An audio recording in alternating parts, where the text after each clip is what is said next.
Well, good evening, everybody, and welcome to the second of our Bootham talks for this year.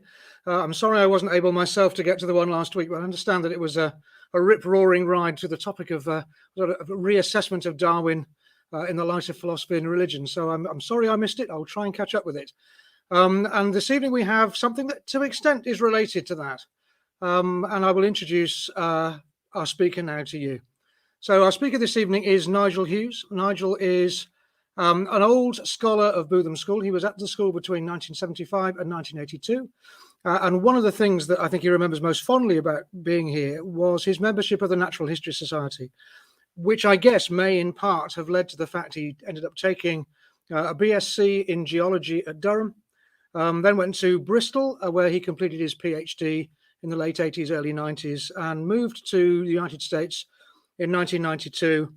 And since 1997, where he was an associate professor at the University of California, Riverdale, he has stayed working there, becoming a professor of geology in 2003.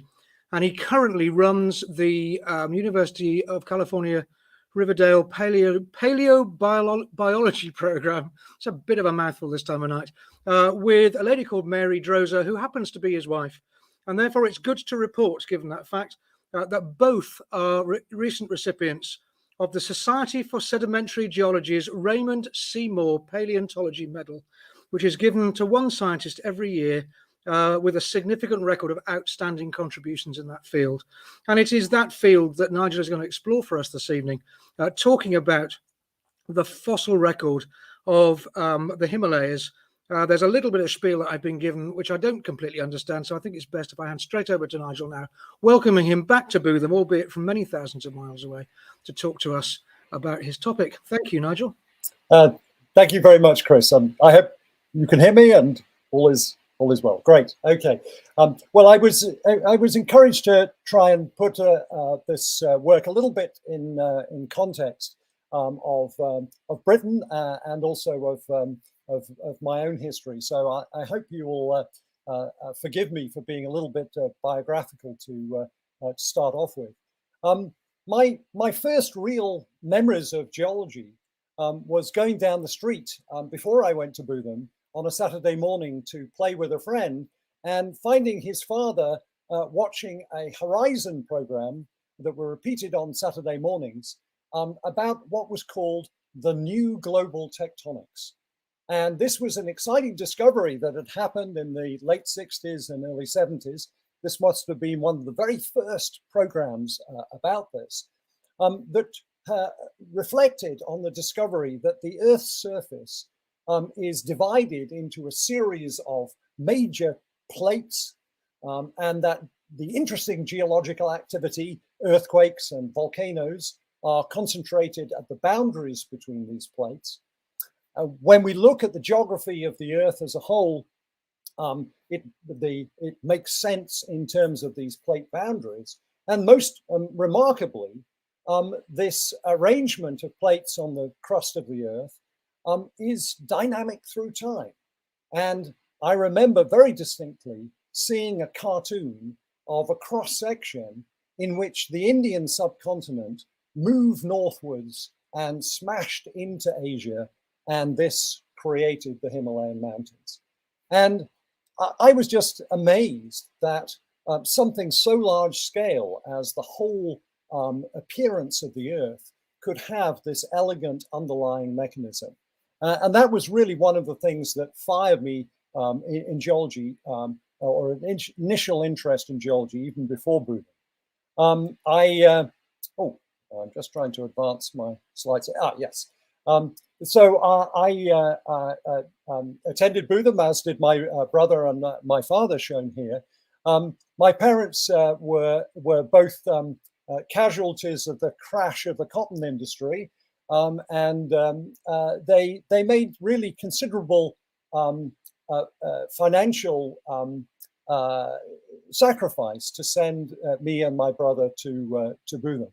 My father went to Bootham. I gather that there might be some people from Sedbergh listening today, and actually our uncle went to Sedbergh. But perhaps one of the consequences of the financial sacrifices Mum and Dad made was that we spent holidays always in Britain, and basically all we did was walk. And that was great training for walking in the mountains, and also a focus on natural history. So tremendous gratitude to them. And then in 1975, I came to Bootham. I was never a great class student, but I was very enthusiastic about extracurricular activities and the Natural History Society, and particularly meteorology and astronomy. And here, of course, is the Bootham telescope. And I was influenced very much by my elder brother, Simon, shown here not very many years ago, looking through the telescope, and the extraordinary teaching staff at Bootham. David Robinson, of course, who is a very close family friend of both my family and my brothers, and an extraordinary selfless person. But there were a whole range of tremendous teachers involved with natural history. Simon and I caught the very end of Clifford Smith. Ron Pickering was a biology teacher of tremendous dedication and enthusiasm for both natural history and being out in nature. John Reed and Barry Smith, who really encouraged me in the later part of my time at Bootham. So tremendous gratitude to those persons and to the school as a whole. But of course, that built on a legacy that extends way back to the initial founding of the Natural History Society in 1834 by John Ford, shown here on the left. And we're to understand that John Ford was really enthused by his friend John Phillips, who's shown here on the right, who was the keeper of natural history at the Yorkshire Museum, and a founder, I believe, of the Yorkshire Philosophical Society, on which Bootham's Natural History Society was modelled to some extent. And John Phillips was a really remarkable scientist. He happened to be the nephew of William Smith, and William Smith is given credit for being the first person to construct a geological map of Britain, possibly the first person to construct a geological map in the world. And this map, which is a modern summary of Britain's geology, is very much based and very similar to the map that Smith and Phillips and others produce. And I'd like to just mention a few things about this to demonstrate something about John Phillips as a scientist, but also to sort of set the scene for where we're going for the rest of this talk. So you see all these colors, and if we go down from the top here, these represent the various rock strata of progressively older and older ages. So you see names like the Cretaceous or Jurassic of Jurassic Park. We're going through time. As we go down this column, we go through time. And the symbols here, the colors, are simply showing on the map where rocks of that age are exposed on at the surface in the United Kingdom, or this part of the United Kingdom anyway. And there's something I'd like to point out, because it's relevant to John Phillips's genius, and that is, of course, that the various geological ages here are not represented, each of them, by an equal area. For example, the Cretaceous, famous T-Rex bearing rocks, etc., at least in North America, is shown here in green, and the Jurassic, and these cover a wide area of England, whereas the Cambrian, which we'll talk about a lot today, is not surprisingly exposed in Wales, in northern Wales and in South Wales, but the area of Britain that is Cambrian is much, much reduced compared to say the Jurassic or the Cretaceous. This is something that John Phillips understood. Now, Britain, for a small area, is incredibly blessed, really, in having a variety of geological ages. And that's because it's close to one of these boundaries between tectonic plates. But the rocks that are shown here are the relatively recent part of the history of the Earth. Our planet is very, very active at its surface. It's constantly recycling itself. It's shoving the continents around. It's doing things.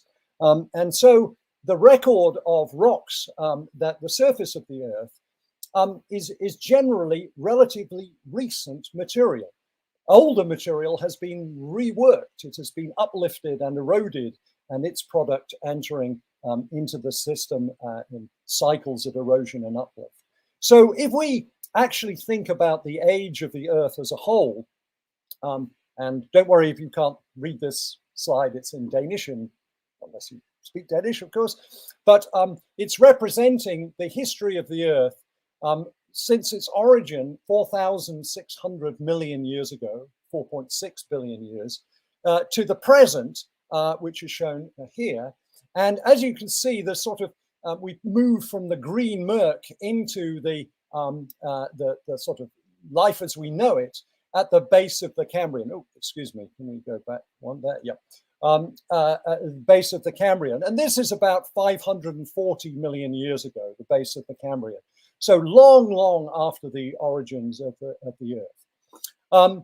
I'd like to point out that the various geological systems that have names are clumped into three major units. What's called the Cenozoic here, which is the most recent. The Mesozoic, the boundary with them is the death of the dinosaurs at the end of the Cretaceous. And then the Mesozoic is preceded by the Paleozoic and another big transition between the Permian and the Trias there. And what John Phillips did, the reason why John Phillips is really a greater intellect than, say, William Smith himself, is because Phillips started to analyze the geological record, but he did it in a very clever way. He realized that the areas of rock of different ages were different in Britain. So he counted the number of species that he found in the geological systems, say the Jurassic, and then he divided it by the area over which the Jurassic is exposed in Britain. So he corrected or normalized for the rock area, which was, statistics hadn't been invented by that stage. Correlation coefficients, chi-squared, none of that existed. So this was a really remarkable kind of feat. It was the first analytical paleontology that was done. And here's his chart of diversity through time. Of course, a teacher would instantly point out that there are no axes measured or presented here. This is time on the y-axis from the base of the Cambrian up to the present. And on the x-axis here, we have diversity. So you can see there's a rise and then a sort of plateau, a big drop, a rise, plateau, a big drop, etc. And this basic motif is still today the history of marine life in the oceans through time since the base of the Cambrian. So a really amazing contribution from a man who is closely connected to us all with an interest in natural history at Bootham. I should also mention, though, that I was strongly influenced by Bootham's Quaker philosophy. And one of the things in that, my friend Alistair Hickson, who was in the year above, his sister was married to a Bangladeshi businessman. And Alistair and I were involved in a sort of refugee campaign related to the Bangladesh Liberation War. And Alistair invited me to go to India immediately on leaving Bootham and visit. We went to Bangladesh and India and Nepal, and it was a very impactful time upon me. I was completely mesmerized by India. And after I finished my undergraduate degree, I spent 8 months as a student at university in West Bengal, in a rural part that was founded by Rabindranath Tagore, who was the first non-European, person of non-European origin to win a Nobel Prize. He did so for literature. And he was an educational innovator and had a school that became a university out in the rural part of Bengal. And for 8 months, I went there and learned some language rather badly, but had a great time and got some experience of rural India. which will be relevant later in this presentation. So back to the subject then today is talking about the geology of India, which is really possibly the most remarkable and dynamic recent geological history on the planet. And if we look at the Indian subcontinent and just sort of look at its basic physiography, you can see that it's got this V part, and that's the sort of brown colors. And then to the north of that, we have what's called the Indo-Gangetic Plain, where the Ganges and Brahmaputra and Indus rivers flow. And then to the north of that, we've got obviously the high mountains of the Himalaya. And if we relate this physiography to the geology, you can see that there's a clear connection. And just looking very grossly, the ages of the rocks that are in these three areas, the central part of India, the peninsular part of India, as it's called, the rocks are aged mostly in thousands of millions of years. The yellow zone there, the yellow zone there is just sands and gravels that have washed off this area in the Himalaya, less than 1 million years, not even rocks there. But it's the Himalaya that has rocks in the ages of tens to hundreds of millions of years, rather like those that are occurring in most parts of Britain. So why is it that it's the Himalaya that was accumulating rocks of that age? Well, that of course relates to the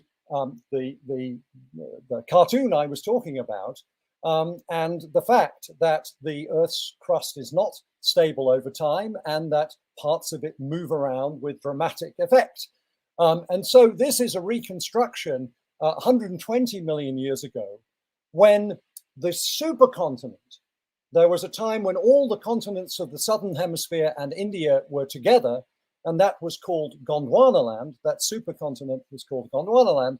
It broke up starting about 180 million years ago, and then eventually India broke free and moved northwards and smashed into Asia to form the Himalayan mountains, just as we talked about earlier. And the cross section, if we look across the Earth's crust, and imagine this as frames of a time-lapse cartoon, we can see that the seafloor is sinking under Asia, and then India starts to come closer, and eventually India collides and forces up the Himalaya. So that's the history of India, and it's really along this northern margin of India, where the Himalayas are today. That was the part that was facing the ocean, and so that is where rocks of hundreds or tens of millions of years were accumulating at that time. So that's why we have a record in that particular region. But I'm going to talk about the Cambrian, which is 500 million years ago. Gondwanaland was in existence. You can see it here in this projection of the southern continents. You're somewhere here. This is where Britain was, and perhaps some people would prefer it in that position. Here's North America. Oops, I'm sorry. Here's North America. I'm on part of California. Who knows where this place was originally at this time? But that's the position during the Cambrian. And India was part of Gondwanaland. You can just see the V shape of India sort of projecting down here. And the northern part of India, where the Himalaya now are, is the part that has the ocean, shallow ocean over it. So this is the area that was accumulating rocks, accumulating layers of sedimentary deposits that eventually consolidated into rocks. So now what we're going to do is we're going to look at a little bit at the detail of the Himalaya in terms of the rock layers that occur in that region. This provides the framework really for the questions, the scientific questions that we've been looking at. So I hope you'll bear with me through this discussion. So to the north of India is Tibet. We're not going to talk about that today.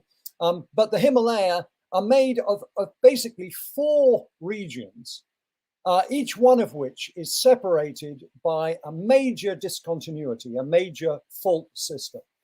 And so the most northern of these, which we'll call the blue zone, is an area that contains rocks that have fossils in them. They're well enough preserved, including Cambrian fossils in them. Immediately to the south of that is the greater Himalaya, and these are very deformed and squashed rocks.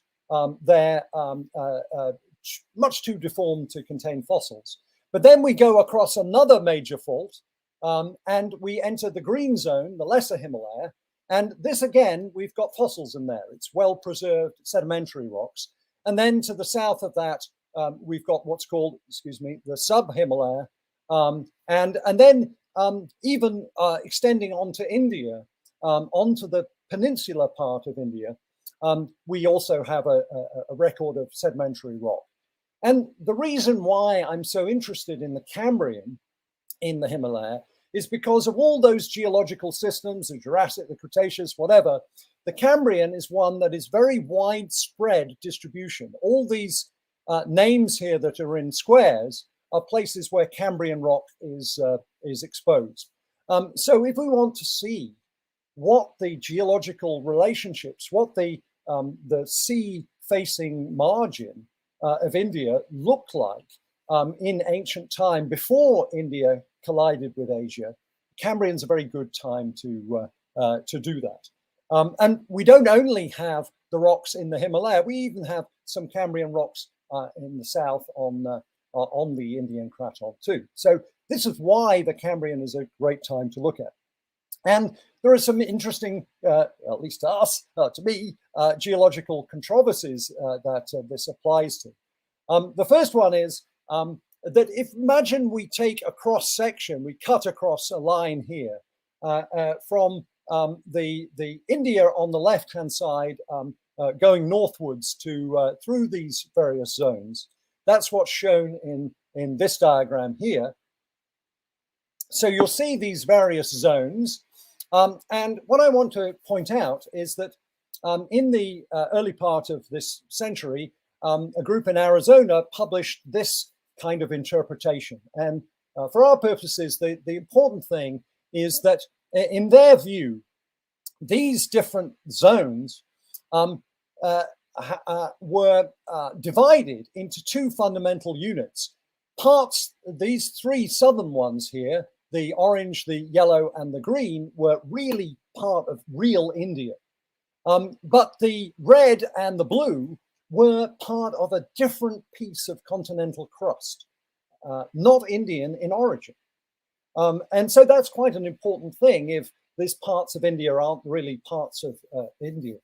And also, they suggested that the blue rocks here, which I mentioned contain fossils, are occurring sitting on top of the red rocks. But their idea was that the red rocks was a kind of basement on which these layers, the layers of the blue rocks, were deposited and laid down on top of.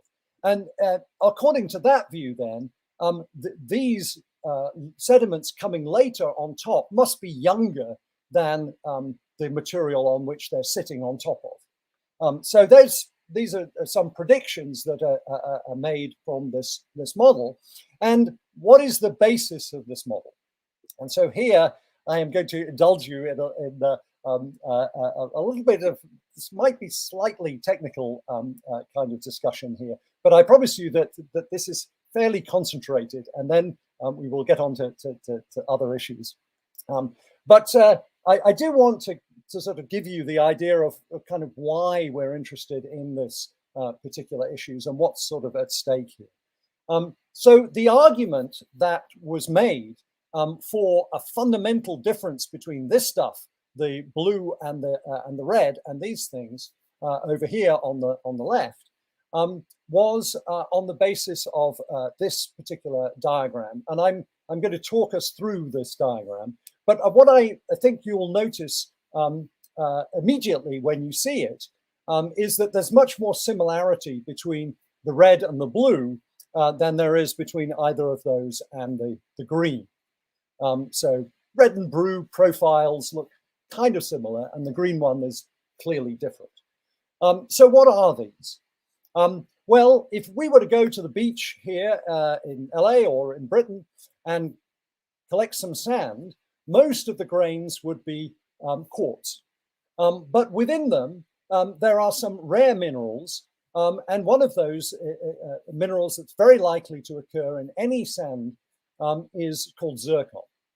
And zircon forms when it solidifies from hot magma that's injected into the crust of the earth. It cools and zircon crystals form.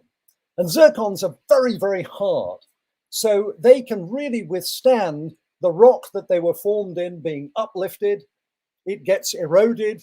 The zircon grains come down, they're washed out into the ocean, they're laid down in a sandstone. And maybe that sandstone is later uplifted and the zircon grains become free again and they re-enter another sandstone. And because they're so hard, they endure for generations and generations. So we can go to a sand at the beach today, or we can go to a sandstone from the past, let's say a Cambrian sandstone that was formed as a sand during Cambrian time, get the zircon grains and date them using the radioisotopic method. And that's what's shown here. A sample has been prepared of sandstone. The zircons have been taken out of it. Their ages of the individual grains have been calculated. And what we see is just the frequency, then the numbers of the grains versus their ages. And so you can see that this sample has a lot of grains that are around 500 million years, 0.5 billion years, and some around here and some there, for example.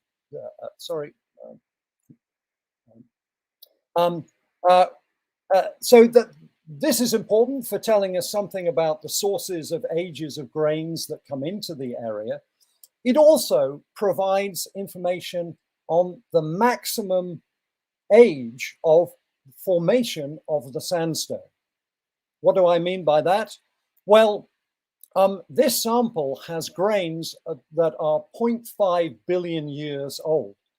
So the sand itself that contains these grains, the sandstone, could be younger, could be much younger than 0.5 billion years, but it can't be older. It can't be, say, 600 million years old because it's got grains that are 500 million years old within it. So it provides a constraint on what's called the maximum depositional age. So when Descelles published this, we immediately were interested. Paul Myro is my friend and colleague, because what's different about this sample, what's most different is that it doesn't have any of those young grains in. Well, why? Is it because it was coming from a different area that had no young grains? Or could it be that these rocks are just too old to have younger grains in? And in fact, extraordinarily, and this was published in Science, the authors acknowledge that.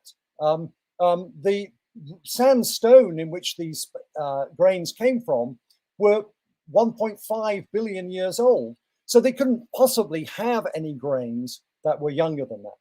So our first response to this was to say, let's bring our fossils that can tell us precisely the age of the sandstones, and let's compare sandstones that are of the same depositional age, the same Cambrian depositional age.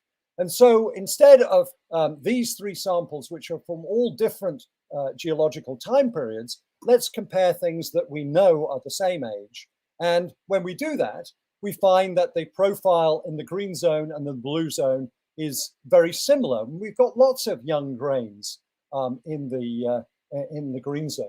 And so in our view, this difference is occurring within the green zone, and it's related just to the age of the rocks. Well, Descelles, of course, didn't like that, but we will continue with this story as we progress along.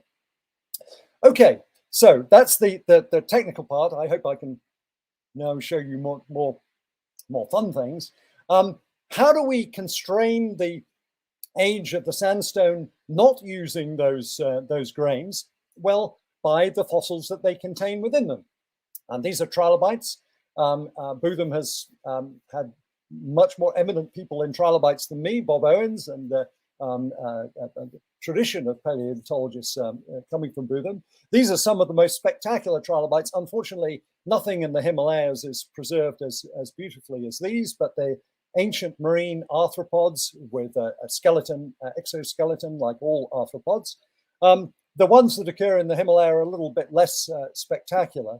But the first port of call on our work, when we were trying to really establish the understanding of the Cambrian history of India in order to reconstruct what the northern Indian margin was like before India smashed into Asia, was to go to the Geological Survey of India. This photograph was taken my first day in India, just after I left Bootham. And this is the Geological Survey where I've spent a lot of time since that time. And of course, many people have worked on these issues over the years, and there are many specimens in there. This was using what's called retrodeformation to get rid of the squashing of the fossils that has occurred in the Himalaya. This is a trilobite, not as spectacular as the last ones, but you can maybe see the head region here and the segments, and we've removed the shear that's occurred in that. But of course, it's much more exciting to go into the fields. So this is crossing the Parayo River by coat hanger, and we thought we were pretty cool doing this until poor donkeys had to go across the same way. But when you get to these areas, the exposure of the rock can be absolutely fabulous. It's high in the rain shadow. And so you can basically just do what geologists have always done, climb up the mountains with a hammer and collect fossils. So this is going up the Cambrian successions and looking across and carefully recording the fossils that you get at each level and the information on the environments. And so I'm not smoking a cigarette or anything else at that point. That is actually a pencil. But very classical work, smashing the rocks and finding the fossils. And all sorts of fossils of things turn up. This is what's called a chancelloriid spines. It looks like a cactus, would have looked like a cactus, but actually an animal. These are fossils called brachiopods. Howard Brunton, a Bootham old scholar, was an expert on those. But most of the fossils that we've worked on are trilobites, not beautiful complete trilobites like this one here, but I just put this in to show you that normally we find bits and pieces, and that these here are the central region of the head because they have this hard exoskeleton that can fall apart on the seafloor. So not too much. I don't want to, bore you with huge numbers of pictures of fossils. But what I would say is that with our own work and with the work of those before us revised and brought up to date, we have been able to establish for India, for the Himalaya, the succession, the order of occurrence of different fossil groups through the sequence in India with some confidence, and allow that for the first time to be correlated with that around the rest of the world. And so that's something that we've enjoyed doing. But I want to tell you more about the sort of consequences of this rather than get into the nitty-gritty of the taxonomy. So just then a couple of stories, hopefully quite quickly, about the impact or the implication of this. So what we do is we measure carefully and collect the fossils at various horizons. And this is in the Zanskar Valley in India. It's a very popular place for tourists to go, famous Puktal Gompa Buddhist monastery.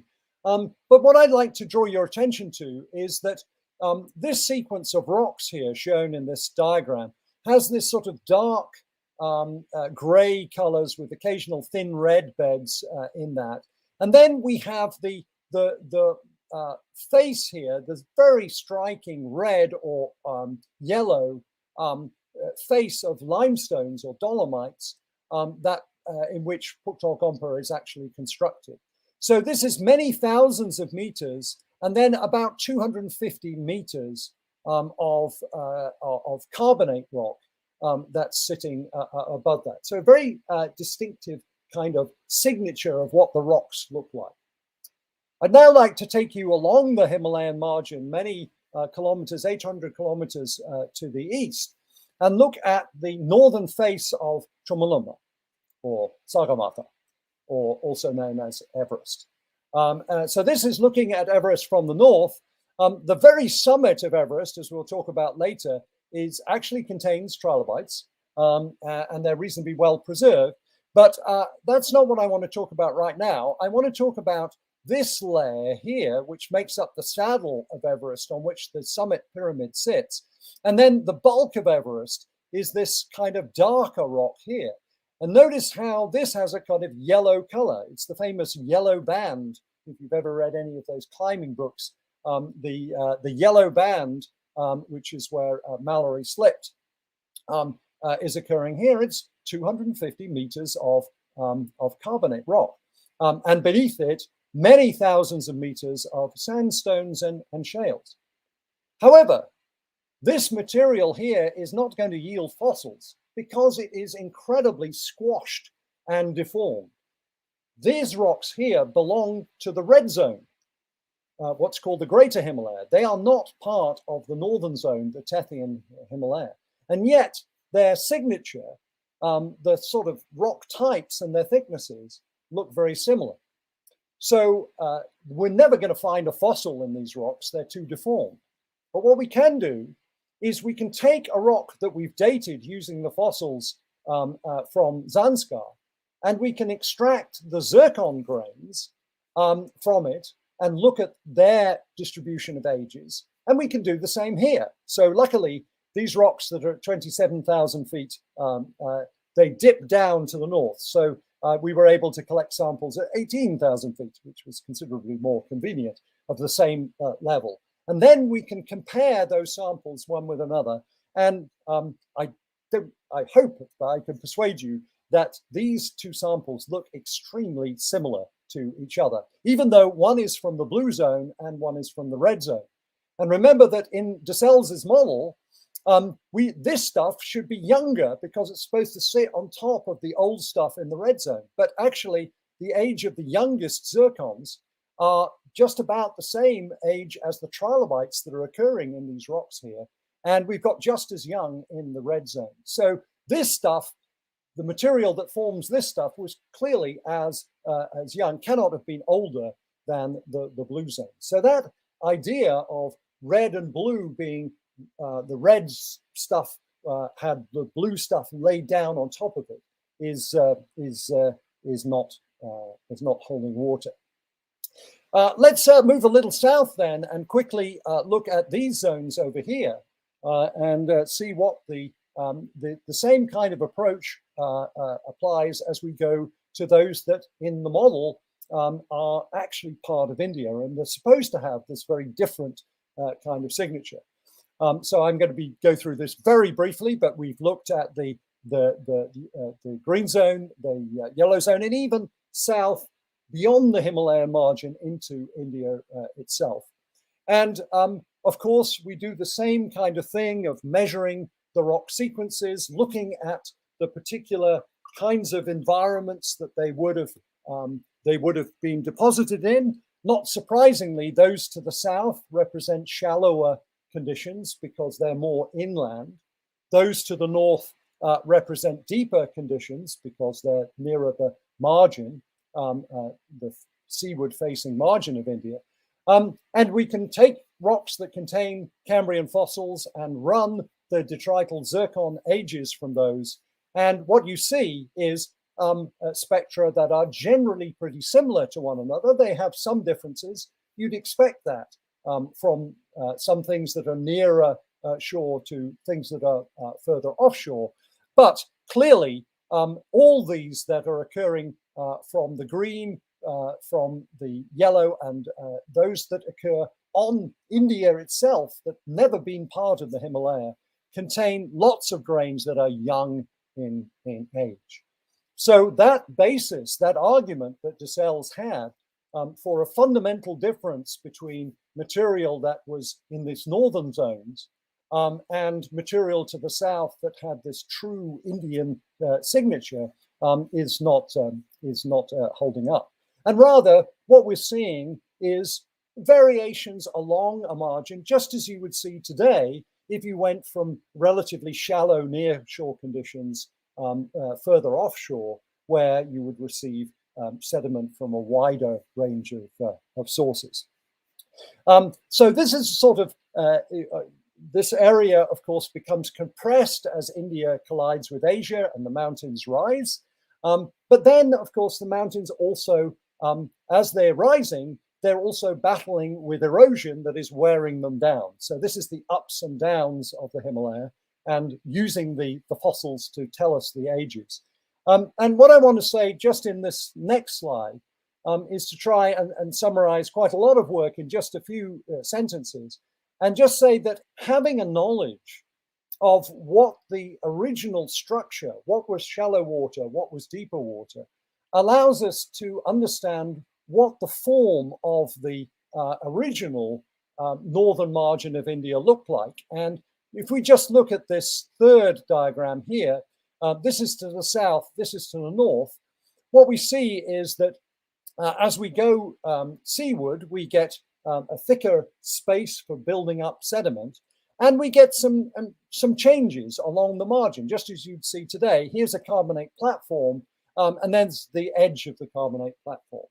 I'll just mention this particular layer here, which is a layer of shale that contains a very high proportion of a particular radiogenic isotope, a particular heavy metal isotope. This margin was squashed as India collided with Asia.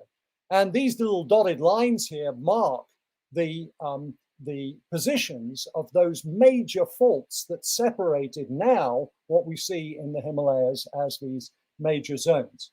And by understanding the ancient structure of this margin, we can understand something of the history of how the series of faults in the Himalaya were initiated as India compacted northwards. And just to mention very briefly, understanding the special conditions of these rocks and where they were originally deposited allows us to understand a change in ocean chemistry that happened much more recently, only 16 million years ago, but at 16 million years ago, when this portion of the Himalaya was first uplifted and started to be eroded. When we look in the Himalayas today for rocks that contain this signature, we don't see much of them, which is why people have kind of ignored this. But we don't see much of them because they've all been eroded and entered the ocean. And so they're responsible for that change that happened at 16 million years ago. So this is a whole nother story in itself, but I just want to try and point out that understanding the ancient geology in one particular period of time has implications for understanding the much more recent and very exciting history of the origin of the Himalayan mountains and how they've progressed. So enough of that. I did, of course, say that I spent time in India as between my undergraduate and graduate degrees, and I had an idyllic time in Tagore's university and made many friends.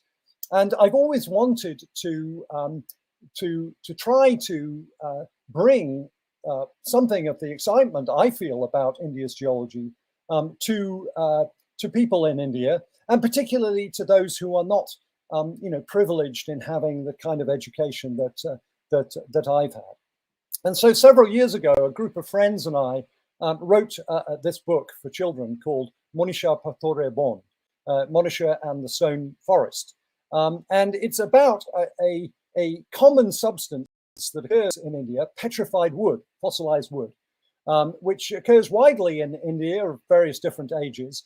And who knows about this stuff? Well, it's the rural people, it's the kids. It's not the people in the cities. It's the people who are going out in the fields and knowing the environment. And so, you ask these kids, oh, find me a piece of gachpator, and they know instantly.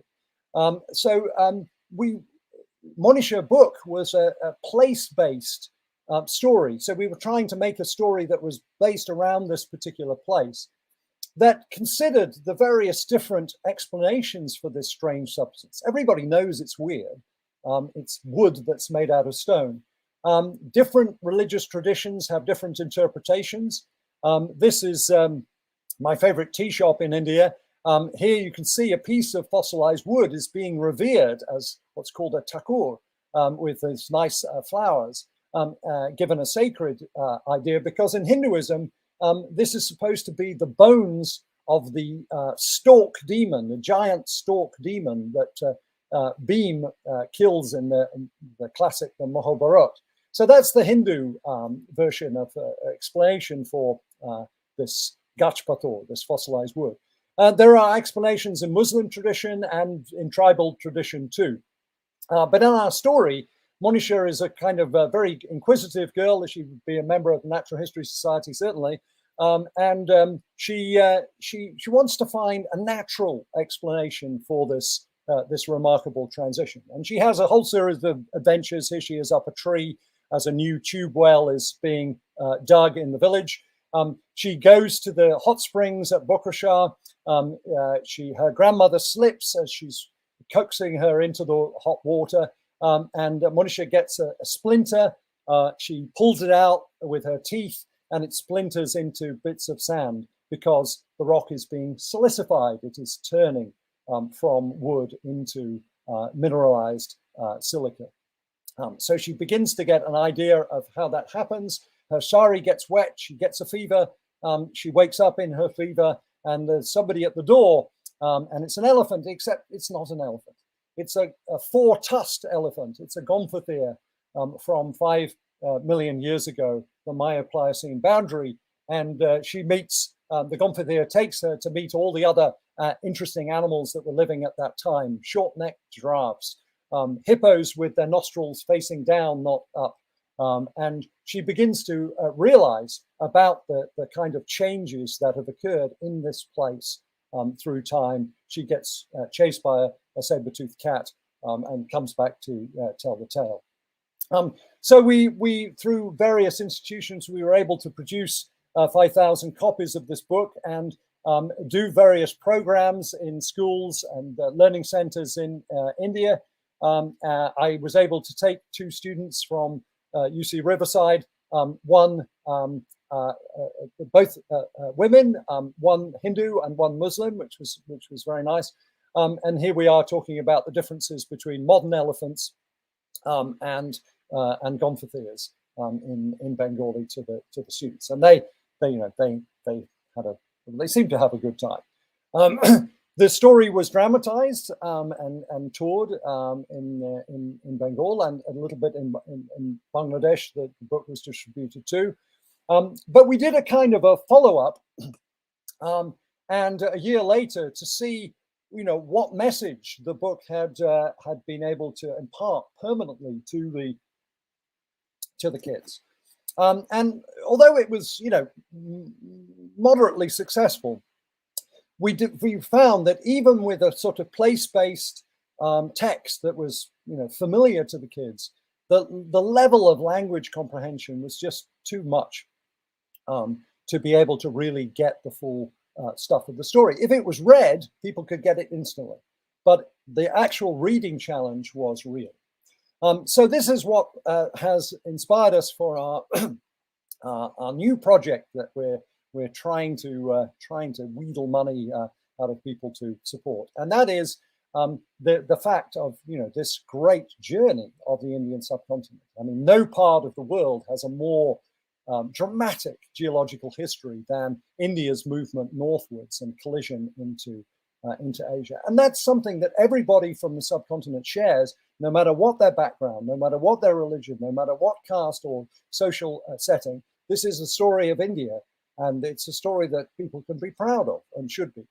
So our story that we've written concerns a trilobite, of course, from the top of Sagarmatha, from the top of Mount Everest, because as I mentioned a few moments ago, the top of Everest bears rocks that do contain trilobites, and so our story in English is called "The Ocean on Top of Our Mountain," and it concerns a climber who gives a rolled up trilobite called Gutushuti that she's found on the top of Everest to a girl, a village girl. That trilobite unrolls and comes back to life in Nusrat's hand and takes Nusrat on a journey using the vehicle of a cloud to travel to parts of India that show charismatic fossils that illustrate parts of India's journey. So, for example, the cloud and Nusrat and Gutushuti, the trilobite, travel south into the time where India is an isolated continent, part of its journey moving northwards, when dinosaurs were living on it, and exciting dinosaurs that did exciting things. So, of course, we figure that in the story. And then as India moved later, oh, yes, a little bit of that I'll show you another animation in a moment. And then as India collided with Asia, a most remarkable series of evolutionary transitions happened. As India collided and the Himalayas started to form, the area to the south, the Indo-Ganges river area, started to sink. And it became more and more aquatic as the oceans moved in. And in that area, there is the most beautiful series of transitional fossils from animals like this, which you can see have 4 legs, but a sort of snouty head and special ears that tie these animals to the whales. These are walking whales. The characters of the ear tell us that these are whales. But of course, they're walking because they've got these 4 limbs, and they're actually, their astragalus bone tells us that they are artiodactyls. They're related to hippos and deer.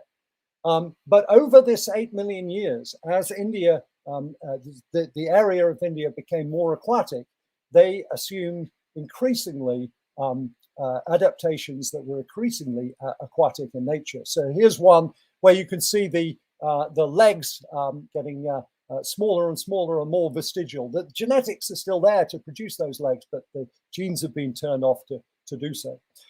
So those are the charismatic fossils. And it just happens that the places where these fossils occur line up just totally serendipitously with the journey that the cloud makes in India's probably most famous and most beloved secular poem, Kalidas's Meghdutta. So this is a love poem about a person, a man who's, or sort of a semi-deity who is separated from his wife who lives in the Himalaya. He's banished down to this area here. And he asks a cloud to take a message of love to his beloved up in the mountains. And to describe the poem describes all the places that the cloud will go to and see on its journey. And it happens that the cloud takes a very odd journey, but this journey, just by coincidence, totally coincides with the locations of Gutushuti and these dinosaurs, and then the whales that are occurring in this region. So Gutushuti, in our story, Gutushuti and Nusrat travel on a cloud so they can look down and not interrupt anything that's going on the earth beneath them, telling the story of previous times. But of course, in our story, it's not the cloud that's the messenger. It's India that's the messenger, moving north for its tryst with destiny to form the Himalayas. And so just like in the pages of Talpata Lipi, the palm leaf scrolls that tell the story of the Meghdutta in Kalidas's poem, So the rocks of India lay out the story of this dramatic transition, the most spectacular movement of a continent, moving 20 centimeters a year. Imagine the energy needed to move the whole Indian subcontinent 20 centimeters a year for its collision with Asia. So, we're quite excited about this story. We want to produce 10 times 10-minute episodes to put them freely available on YouTube. We've been dealing with the funding sources, and so we're trying to do that. But I want to leave you with the teaser, as it's called in India, that we have produced.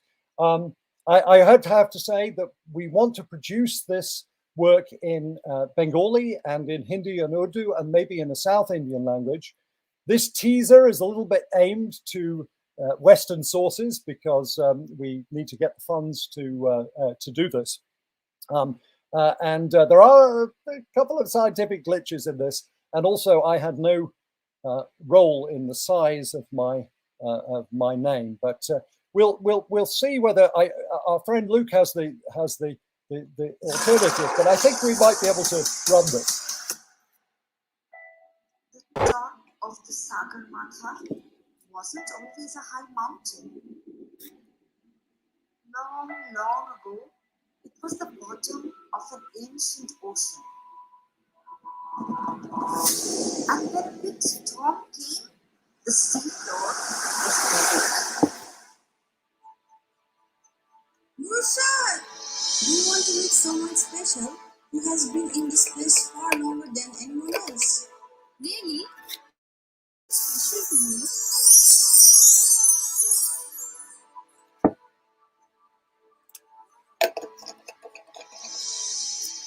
You think that these mountains have always been here, don't you, Nishra? Of course they have. The Earth story is much longer than the story of all the people who have ever lived on it.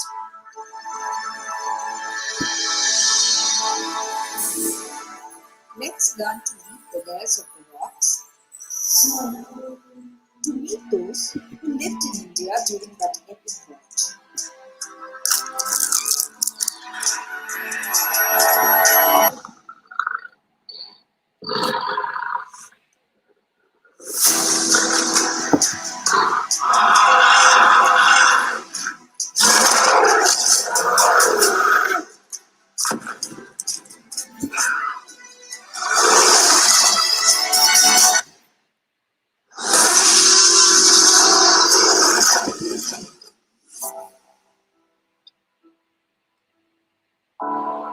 It's the story of our subcontinent's past, which belongs to each one of us.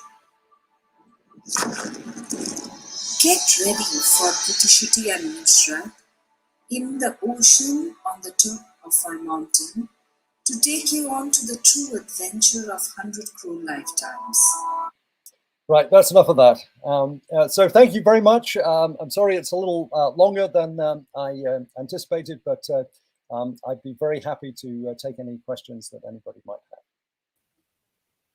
Thank you ever so much. What a lovely talk. What a lovely way to end it too. There is the opportunity for those people watching at home to put questions in the chat on the YouTube screen you're watching.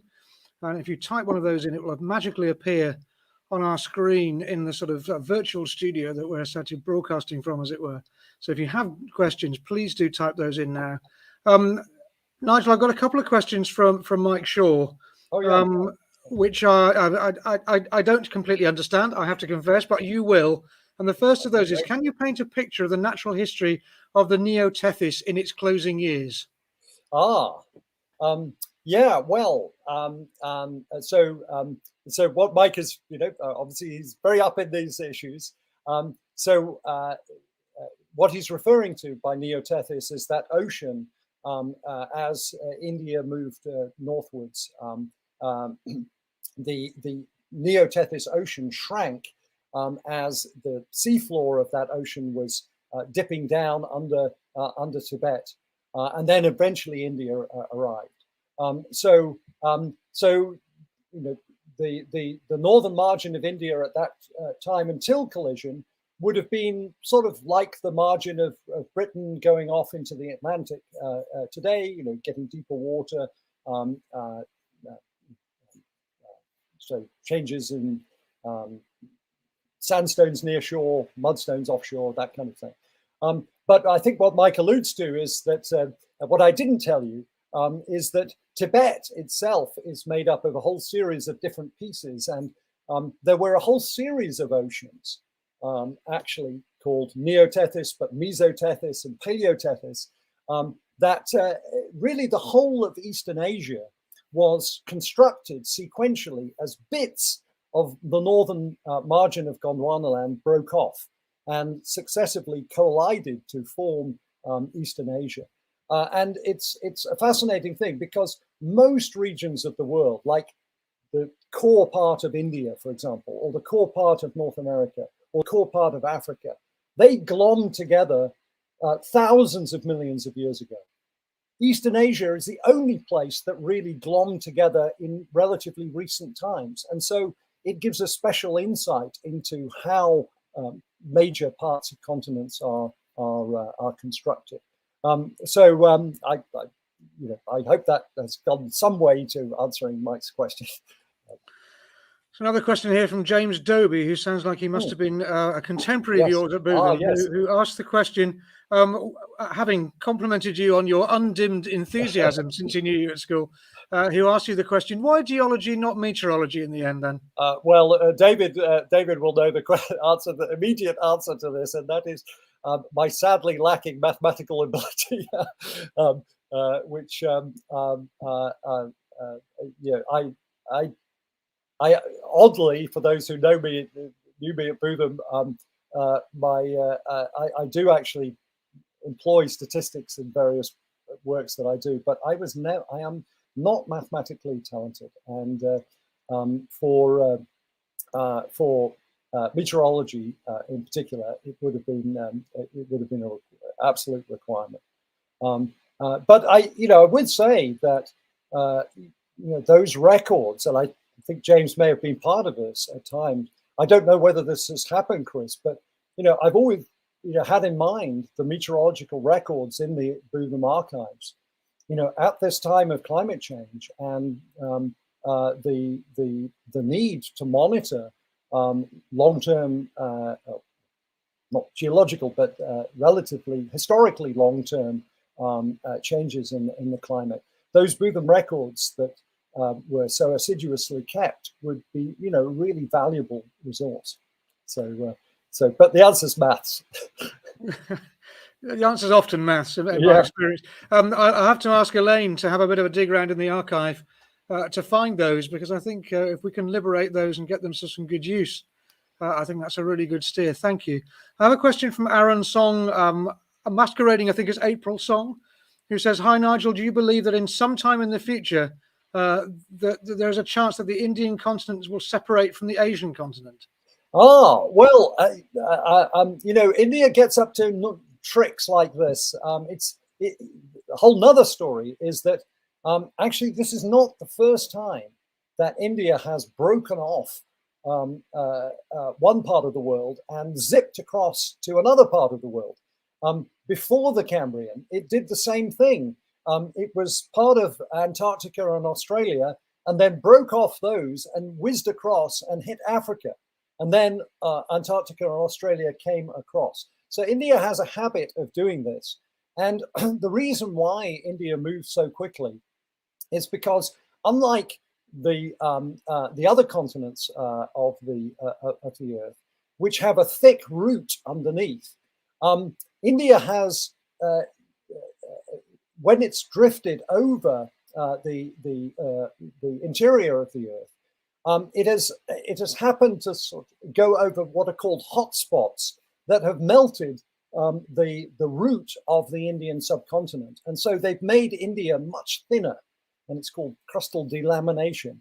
And this is why India has this propensity to move so quickly, because the Indian crust, the root of the Indian crust, isn't as deep, and that means that it can move. The mass is less, and it can move move much faster. So so I think India's always going to be interesting because it has this relatively buoyant, light component to it, and so we can anticipate the future future additional exciting things for India. I love the concept of zipping across the ocean at 20 centimeters a year. That's some fair zipping going on. Robert Samuelson has posed a question. He asks, are plate tectonics well understood in India? Is this a concept which is understandable for people who have not had a scientific education? Yeah, well, I would argue. Thank you, Robert. I said thank you for coming. So I would argue that that the same as I opened this talk with, which is that I was impressed as a 10-year-old boy by the visual of a cartoon showing the Indian subcontinent colliding with Asia. Obviously, I had been at school and had some ability to comprehend at a larger scale than my immediate experience. But with our experience with the Monisha book, it's not the story that's the problem. It's the reading comprehension that's the problem. And now with internet availability, even in rural India, being really pretty hard, this as long as it's free, this is the this is a way of getting this story widely shared. So of course, learning that the geography of the country and it's changed through time is a challenge. But I think that the main challenge of reaching out to rural India is the reading comprehension, not the actual concepts, if they're presented in an exciting and kind of, I hope, exciting and kind of entertaining way. One more question from me, if you will. Do you have a career highlight? Do you have a moment where you made a discovery or you found something that either just changed your thinking or brought everything into focus and helped it all click into place?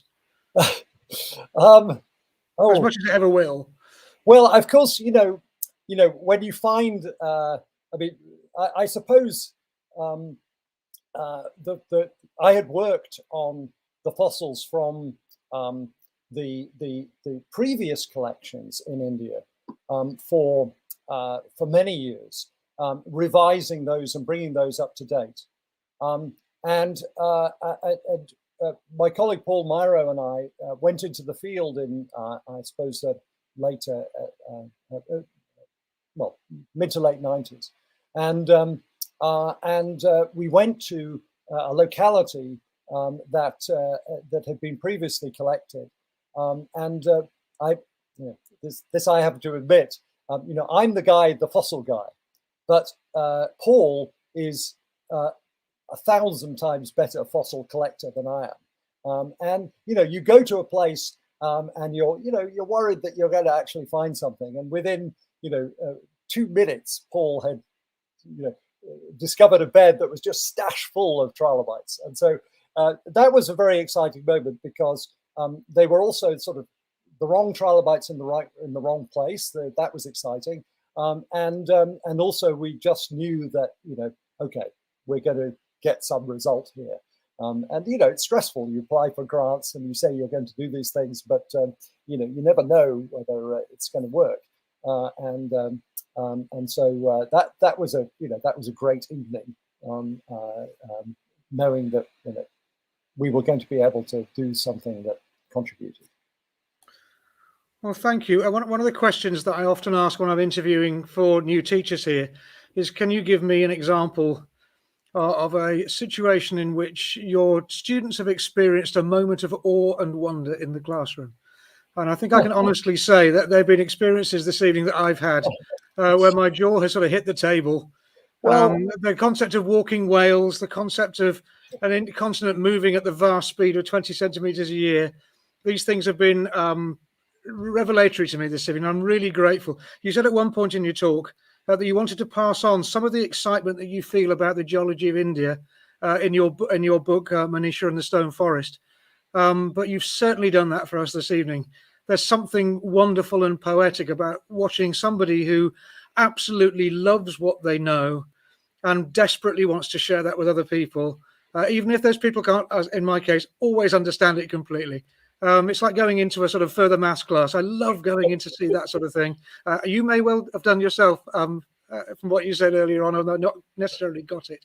But I just want to say thank you so much for your enthusiasm, for the interest that you've brought to us this evening, for the moments of awe and wonder that those who've listened to you and watched you this evening have got from your talk. Thank you so much for sort of keeping connected with Bootham and for seeking to share yourself with us. And I hope next time you're in the UK, you'll come and meet us, and we'll be able to see you in person. It's been a real pleasure having you here, and we're really grateful for all you've brought to us this evening. Thank you. Thank you, Chris, and thank you everybody for attending.